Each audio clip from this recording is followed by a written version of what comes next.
Hi, I'm Linz. Welcome to Becoming Everwell, a channel where we talk about the ongoing journey of becoming. In today's life learning episode for Midlife You, we are talking about the beautiful end. I make sense of life by writing about real everyday stuff that makes us who we are. Some of these snapshots are fun, some are more serious. Maybe they'll open up something in you too. Let's grow. My latest library haul tells a story with titles like Guide to the Great Beyond, Caring for the Dying, the Doula Approach to a Meaningful Death, The Art of Dying Well, Had I Known, and How to Say Goodbye. I have mortality on my mind. I don't have news to share. Rather, a friend sparked this line of inquiry for me. I'll explain. Recently, I met up with my friend Andrea for tea. Andrea is a life coach, a very good one by trade, and our relationship is a mutual mentorship, meaning we both vacillate between mentor and mentee for each other because we have a mutual non-hierarchical understanding that each one of us has something to learn from the other. We meet on each Monday's last Friday to check in on the highs and lows of our respective businesses and lives. She asks questions that consistently move the needle of my professional and personal growth. I shared with her a brewing idea to support moms in their memory keeping and scrapbooking efforts. She logged it. We then got talking about my writing and my persistent love of capturing bittersweet moments of human becoming and parenthood with words, and she asked me what kind of feedback I get on my writing.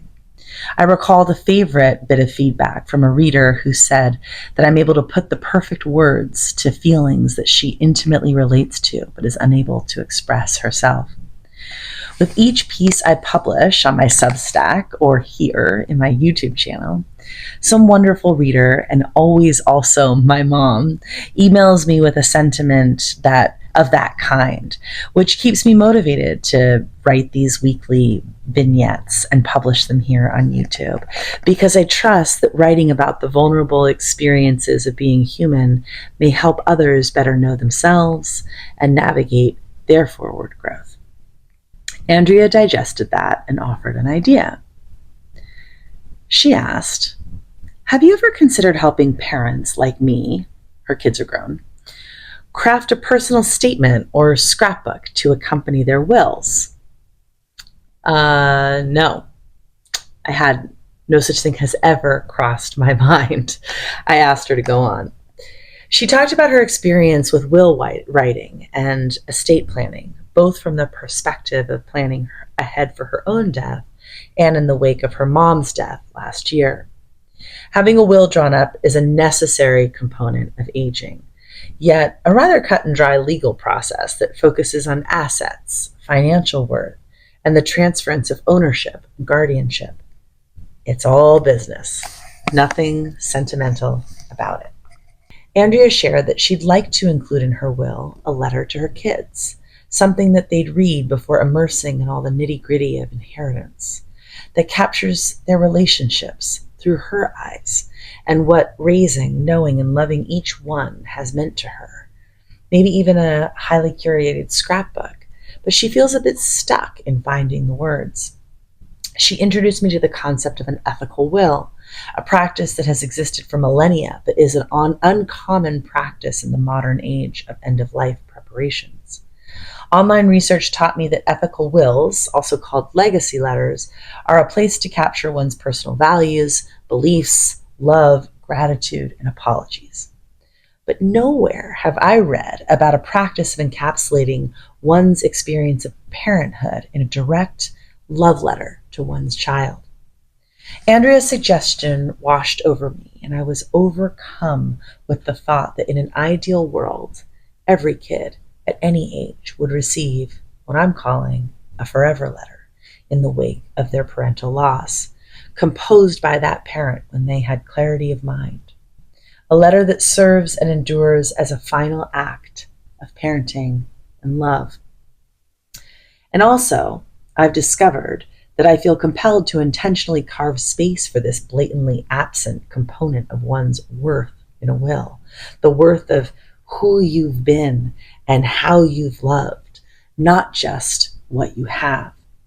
A lifetime of parental love and devotion means something that has supreme value. I want to help honor that. So I went to the library and got the stack of books. I ordered a few online on writing ethical wills.